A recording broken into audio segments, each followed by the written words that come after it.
दोस्तों, गाजियाबाद शहर का नाम सुनते ही आंखों के सामने बड़े बड़े कारखाने, चिमनी से निकलते धुएं और सड़कों पर दौड़ती सरपट वाहनों की तस्वीर आंखों के सामने तैरने लगती है। लेकिन इस शहर की एक छवि और उभरती है जिसमें गाजियाबाद शहर दबंग सा दिखाई पड़ता है। इसमें रहने वाले ज़्यादातर लोगों का स्वभाव बहुत ही तेज तर्रार और दबंग माना जाता है। उत्तर प्रदेश का गेटवे माने जाने वाले इस शहर को एक समय पर जिले में बदल दिया गया। कभी मुगलों के अधीन रहे इस शहर के इंडस्ट्रियल हब बनने की कहानी भी बड़ी दिलचस्प है। तो आइए गुजरते हैं इतिहास के उन दरवाज़ों से जिनमें गाजियुद्दीन नगर से जिला गाजियाबाद बनने की कहानी है। दोस्तों, गाजियाबाद का इतिहास 2500 ईसा पूर्व पुराना है। इस बात का आधार हिंडन नदी के तट पर केसरी के मैदान पर हुआ शोध है। यहाँ हुए शोध कार्य और खुदाई से मिले अवशेषों से इसकी उम्र का पैमाना तय हुआ।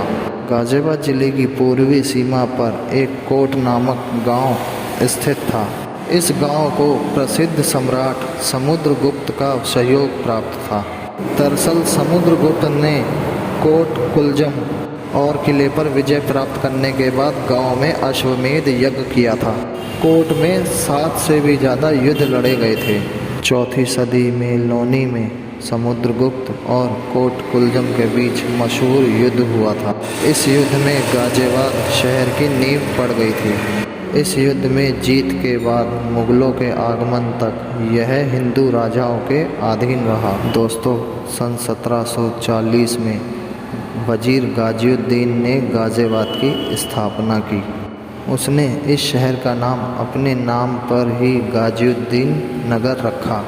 वह मुग़ल शासक अहमद शाह और आलमगीर के दरबार में मंत्री था। आज के इस मॉडर्न शहर में कई शासकों ने अपनी हुकूमत चलाई, जिसमें हिंदू राजाओं से लेकर मुग़ल शासक शामिल हैं। इसमें समुद्रगुप्त, मोहम्मद बिन तुगलक, तैमूर, मुग़ल और मराठा शामिल हैं। इस शहर में मुग़ल सम्राट द्वारा बनाई गई सराय बहुत ही मशहूर है। इसमें 120 कमरे बने हुए थे। इस ढांचे का आकार एक आर्क के रूप में बना हुआ था। मुगलों ने इस शहर को 4 आलीशान दरवाज़ों के भीतर बनाया था। इन 4 दरवाज़ों में Dasna gate, Delhi gate, Sihani gate और शाही गेट शामिल हैं।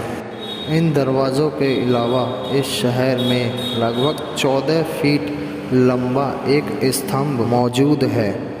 गाजियुद्दीन नगर का नाम तब बदला गया जब यहाँ रेलवे स्टेशन बना। इसके बाद इसका नाम छोटा करके गाजियाबाद रखा गया। समय के साथ चौथा दरवाज़ा यानी शाही गेट का नाम बदला गया। अब इसका नाम बदलकर बाजार गेट हो गया था।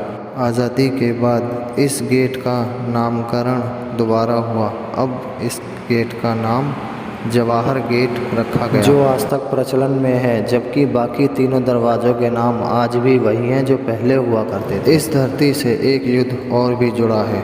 वह युद्ध मराठों और मुग़लों के बीच हुआ था। इस युद्ध में मराठों ने मुग़लों को हराकर जीत हासिल कर ली थी। इसके साथ ही उन्होंने अपना राज कायम कर लिया। इस शहर ने अंग्रेज़ों के अत्याचार के खिलाफ आवाज़ उठाने में अहम भूमिका निभाई है। यहीं 1857 में स्वतंत्रता सेनानियों और अंग्रेज़ों के बीच झड़प भी हुई। सन 1976 तक यह शहर मेरठ शहर की ही एक तहसील था। उत्तर प्रदेश के तत्कालीन मुख्यमंत्री नारायण दत्त ने 14 नवंबर 1976 को इसे एक अलग जिला गाजियाबाद के रूप में घोषित कर दिया। इसी के साथ गाजियाबाद के नाम का एक नया जिला अस्तित्व में आया। हालांकि यहाँ 1865 से ही रेलवे मौजूद है, फिर भी साल 1940 तक यहाँ आधुनिक औद्योगिकरण की दस्तक नहीं हो पाई थी। साल 1940 में यहाँ पहली आधुनिक इंडस्ट्री की स्थापना हुई। इसकी स्थापना के साथ और आज़ादी के बाद भी यह इंडस्ट्री बढ़ती ही चली गई। सन 1947 के बाद 22 फैक्ट्रियों का यहाँ बहुत ही जल्दी विस्तार हुआ। सन 1949 में टाटा जैसी कंपनियाँ भी यहाँ आना शुरू हो गई। धीरे धीरे पैर पसार रहा उद्योग आज बड़े स्तर तक पहुँच चुका है। आज गाज़ियाबाद की बड़ी पहचान इसमें मौजूद इंडस्ट्रीज ही है। इस शहर में घुसते ही बड़ी बड़ी फैक्ट्री और बिल्डिंग दिखाई पड़ती हैं। गाज़ियाबाद को कहीं न कहीं आधुनिक भारत की छवि भी कह सकते हैं। यही वजह है कि आज का गाज़ियाबाद शहर उद्योग धंधों का एक अहम अड्डा रहा है। तो दोस्तों, ये था गाज़ियाबाद शहर का इतिहास। आपको कैसा लगा कमेंट में ज़रूर बताएं। लाइक शेयर सब्सक्राइब ज़रूर करें।